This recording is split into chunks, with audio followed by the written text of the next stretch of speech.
प्यारे बच्चों लेकर आ चुके हैं आपके लिए 16 मार्च को होने वाला विज्ञान का वार्षिक परीक्षा पेपर पूरा का पूरा रियल पेपर आपका होने वाला है, जो कि आप यहां पर देख सकते हैं। यही पेपर आपको जो है आज यानी 16 मार्च को आपको अपनी वार्षिक परीक्षा में देखने को मिलेगा। अगर आप भी कक्षा 9वीं के छात्र हैं तो ये वीडियो आपके लिए बहुत ही महत्वपूर्ण होने वाली है।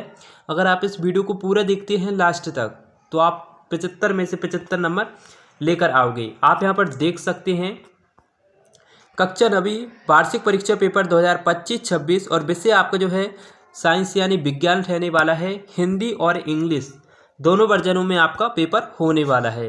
पेपर को आपको बिल्कुल भी मिस नहीं करना है। और पेपर के नीचे आपको यहाँ पर कुछ निर्देश देखने को मिलेंगे और पृष्ठ नंबर 1 से आपको सही विकल्प चुनकर लिखना है। ये आपके 6 नंबर के रहने वाली हैं। ठोस का द्रव में परिवर्तन कहलाता है, तो आपको यहाँ पर 4 ऑप्शन देखने को मिलेंगे, जमना, पिघलना, बाष्पीकरण या फिर उबलना। तो इसका जो करेक्ट आंसर है सही वाला वो आपका होने वाला है ब वाला, पिघलना इसका सही उत्तर हो जाएगा। इसके बाद में 250 डिग्री सी पर जल की भौतिक अवस्था होती है, ठोस, द्रव, गैस या फिर जेल। तो क्या होती है? गैस। सवाल इसका करेक्ट आंसर हो जाएगा। इसके बाद में सोडियम की संयोजकता है 1, 2, 3 या फिर 4, तो कितनी है? 1 है। इसके बाद में निम्नलिखित में से कौन सा जंतु ऊतक नहीं है? एपिथीलियम ऊतक, संयोजी ऊतक, तंत्रिका ऊतक या फिर विभज्योतक। तो इसका जो आंसर है वो आपको दवाला होने वाला है। इसके बाद में वेग समय ग्राफ का क्षेत्रफल दर्शाता है, त्वरण, विस्थापन, प्रारंभिक वेग या फिर अंतिम वेग। तो कौन दर्शाता है? विस्थापन। इसके बाद में ध्वनि का त्वरण तारतत्व निर्भर करता है, आवर्तकाल, आवृत्ति, आयाम या फिर तरंग दैर्घ्य। तो इसका जो आंसर है वो आपका होने वाला है आवृत्ति। ये आपका सही उत्तर हो जाएगा। और इसके बाद में इंग्लिश मीडियम वालों का होने वाला है, जो भी छात्र इंग्लिश मीडियम के हैं। और प्रश्न नंबर 2 में आपको रिक्त स्थानों की पूर्ति करना है। पहला प्रश्न आपसे यहाँ पर पूछा गया है, 2 या 2 से अधिक पदार्थों का समांगी मिश्रण डैश कहलाता है। तो क्या कहलाता है बच्चों? इसका जो आंसर है पहली खाली स्थान का वो आपका होने वाला है बिलियन। बिलियन इसका करेक्ट आंसर हो जाएगा। इसके बाद में दूसरा प्रश्न आपका, डैश जीवन की एक मूलभूत संरचनात्मक एवं क्रियात्मक इकाई है। तो दूसरी खाली स्थान में आपको क्या बनना है? कोशिका। कोशिका आपको भर देना है दूसरी खाली स्थान में। इसलिए तीसरा प्रश्न आपसे पूछा गया है, डैश बल सदैव वस्तु की गति का प्रतिरोध करता है। तो तीसरे का आंसर आपको कमेंट करके बताना है, जिससे ये पता चलेगा कि आपने वार्षिक परीक्षा कितनी तैयारी कर रखी है। चौथा प्रश्न आपका, वस्तु द्वारा अपनी गति अवस्था में परिवर्तन के विरोध की आवृत्ति को डैश कहते हैं। तो क्या कहते हैं? चौथी का आपका जो आंसर है वो आपका होने वाला है जड़ तत्व कहते हैं। इसके बाद में आप यहाँ पर देख सकते हैं 5 प्रश्न आपका, द्रव्यमान का एसआई मात्रक है। तो क्या है? घर्षण। घर्षण है। और 6वां प्रश्न आपका, ध्वनि संचारण के लिए डैश की आवश्यकता होती है। तो किसकी आवश्यकता होती है? तो इसका जो आंसर है 6वें वाले का ये आपका होने वाला है। इसका आंसर आपको कमेंट करके बताना है। और इसके बाद में आप यहाँ पर देख सकते हैं प्रश्न नंबर 3 में आपको सत्य असत्य चुनकर बताना है। कप की अपेक्षा प्लेट में चाय देर तक गर्म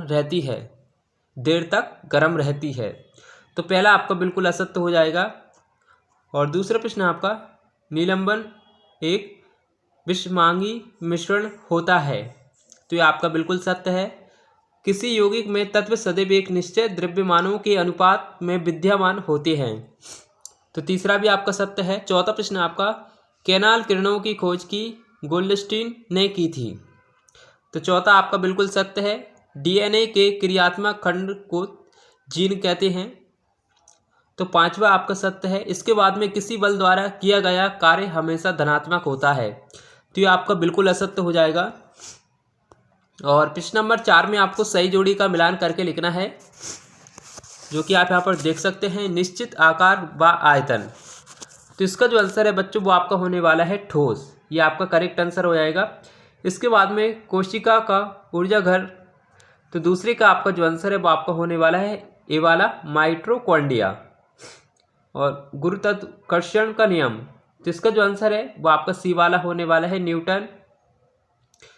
तीसरे का आपका सी हो जाएगा। इसके बाद में चौथे प्रश्न का आपका जो आंसर है वो आपका होने वाला है, चौथी का आपका जो आंसर है वो आपका एफ होने वाला है।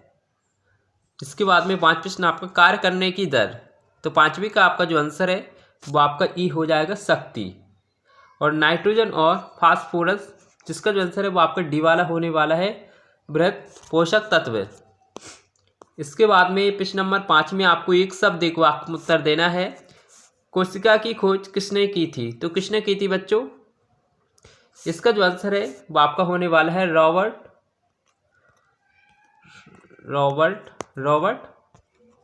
हुक। और अगर सन के बारे में पूछे तो आपको लिखना है 1665 में की थी। इसके बाद में दूसरा प्रश्न आपका बल का एसआई मात्रक डैश है। इसका जो आंसर है वो आपका होने वाला है न्यूटन। इसके बाद में तीसरा प्रश्न आपका असमान द्रव्यमान की दो वस्तुएं समान वेग से गतिमान हैं तो इसका संवेग ज़्यादा होगा।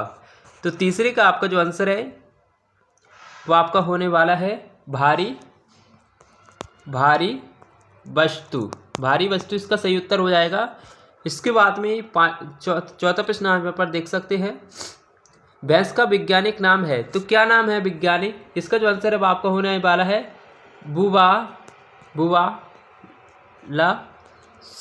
बुवालस।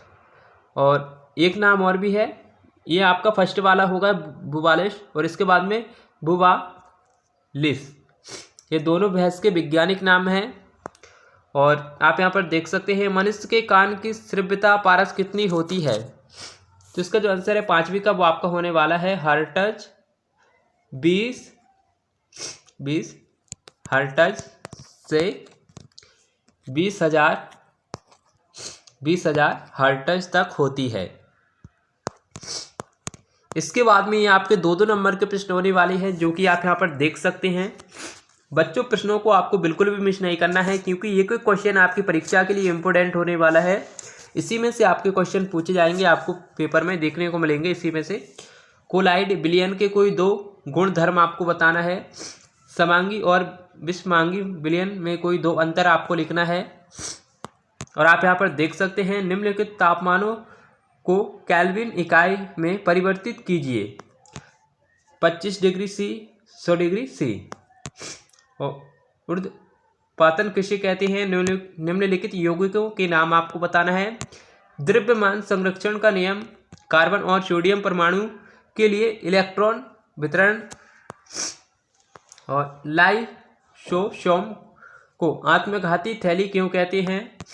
पदप कोशिका और जंतु कोशिका में कोई अंतर आपको बताना है। न्यूरॉन का नामांकित आपको बताना है। रंध्र के कोई 2 कार्य आपको बताना है। औसत वेग की परिभाषा आपको लिखना है। त्वरण की परिभाषा लिखना है। एक समान वृत्तीय गति किसे कहते हैं? और स्क्रीनशॉट लेते चलें बच्चों की क्योंकि समय बहुत ही कम है। और हमने आपको जो पेपर बताया है इसमें से आपको कितना लगभग आ चुका है ये आप ज़रूर कमेंट करें। और आपको वीडियो पसंद आई हो तो वीडियो को लाइक अवश्य करें और साथ ही चैनल को भी सब्सक्राइब करें जिससे आने वाली वीडियो की और भी नोटिफिकेशन आप तक सबसे पहले पहुंच सकेगी। मिलते हैं एक और ऐसी इंटरेस्टिंग वीडियो के साथ। Thanks for watching. धन्यवाद।